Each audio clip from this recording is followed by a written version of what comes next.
श्रीमद्भागवत सप्तम स्कंद एकादश अध्याय श्रीशुकवाच शुणी नारद मुखु कथा जे धर्म मति सुध चेता से प्रहल्लादर चरित सुसाधु सभा मध्ये ख्यात उत्तम मध्य गणी जार आत्माचक्र पाणी तार चरित धर्मसुत शुणी आनंदे हरषित ब्रह्मानंदनकर मुखे पुणी पुछिले आत्मा सुखे युधिष्ठिर वाच मनुष्य जन्मर स्वधर्म जे अबा जाने साधु कर्म ईश्वर वाक्य धर्म साधी जेवा आश्रमे जेवा विधि धर्म संपादी जन मध्ये अंते पसंती विष्णुपादे तुम्भे जे पद्मजनी सुत जान सकल परमार्थ जे विप्र नारायण पर ताहार नाही आत्मा पर करुणावंत शांत देह जेवा अटंती तुम्भ प्राय केवल दया सिंधु धीरे अशेष ज्ञानर ईश्वर नारद वाच नमयी प्रभु नर हरि अजन्म जन्म रूप धरी अशेष प्राणी धर्म सेतु अखिल सृष्टि धर्म हेतु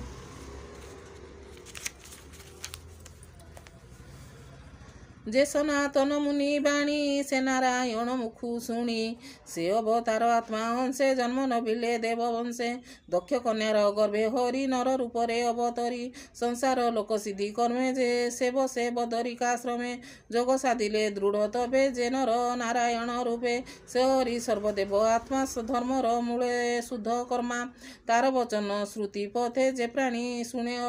बीरते भक्ति संपादिता चरणे प्रवेश हंती तत्क्षणे सत्य शौच दया तप तितक्षा समुद्रम कल्प अहिंसा ब्रह्मचर्य त्याग सहाय गुण रिपु भाव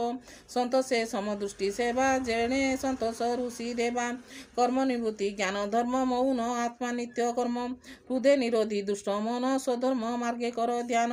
तत्व धारणा तत्व ज्ञान जा देखी रहिब चेतना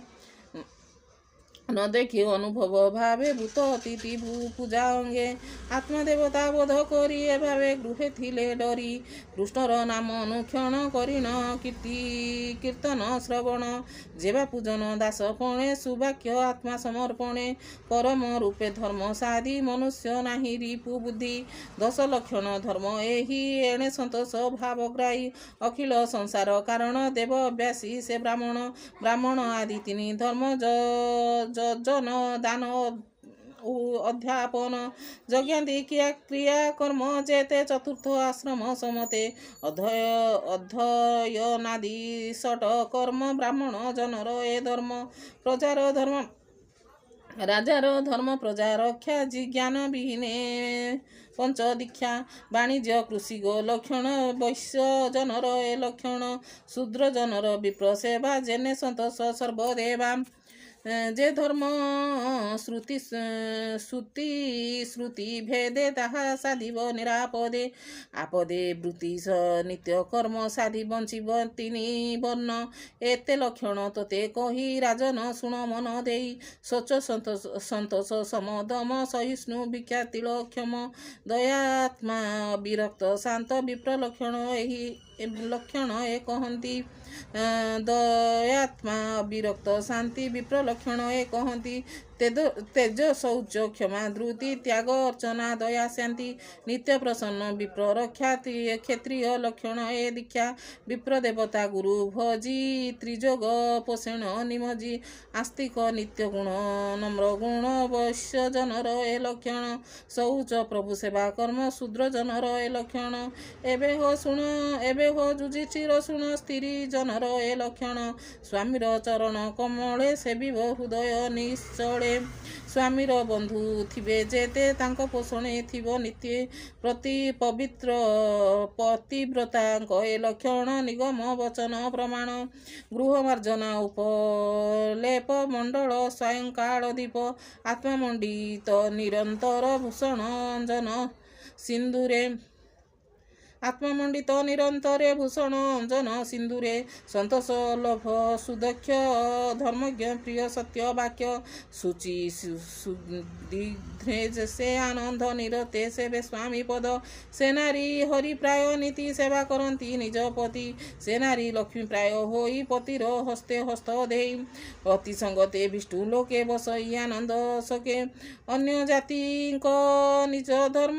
नियति सेवा कुल धर्म हेमंत जन्म जुगे जुगे प्राणी से विवे अनुरागे ବେଦ ସୃଷ୍ଟିରେ ବିପ୍ରଜନେ କହନ୍ତି ଧର୍ମ ଅବଧାନେ। ଯେ ଧର୍ମ ଇହ ପରଲୋକେ ପ୍ରାଣୀ ତରନ୍ତି ଆତ୍ମା ସୁଖେ। ବୃତ୍ତି ସ୍ୱଭାବେ କ୍ରିୟା ଘେନି ଯେ ଧର୍ମ ଇହ ପର ମାନି। ବର୍ତ୍ତନ୍ତି ସୁକର୍ମ କରଣ ସେ ନର ପଶନ୍ତି ନିର୍ଗୁଣେ। ନିରତେ ଜପ ତପ କରି ବିଷ୍ଣୁ ମାୟରୁ ଯାନ୍ତି ତରି। ନିଷ୍କାମେ ଯେବା ଧର୍ମ ଭଜେ ଅଙ୍କୁର ଥାନ୍ତି ଯେବେ ବିଜେ। କେବେ ହେ ବୃକ୍ଷେ ନ ସେ ନୁହନ୍ତି ଯତ୍ନ ନ କଲେ ନାଶ ଯାନ୍ତି। ଏମନ୍ତ କାମ ଯୋଡ଼ି ଚିତେ ଯେବେ ସେ ବହି ଅବିରତେ। ତେବେ ବିରକ୍ତ ଚିତ ନୁହଁ ନିଷ୍କାମ ଅଗ୍ନି କାମ ଦେହ। ସେବନ ଯେମନ୍ତ ଲକ୍ଷଣ ବେଦେ ବର୍ଣ୍ଣିତ ମୁନିଗଣ। ତା ଅଧ ଊର୍ଦ୍ଧ୍ୱ ଯେବେ ଦେଖି ସେ ଧର୍ମ ପଥେ ଉପଲକ୍ଷୀ। ଏମନ୍ତ ଧର୍ମ ଅନୁବାଦେ ମୁନି କହନ୍ତି ସଭା ମଧ୍ୟେ। ଶୁଣି ଆନନ୍ଦ ଧର୍ମସୂତ କହଇ ବିପ୍ର ଜଗନ୍ନାଥ।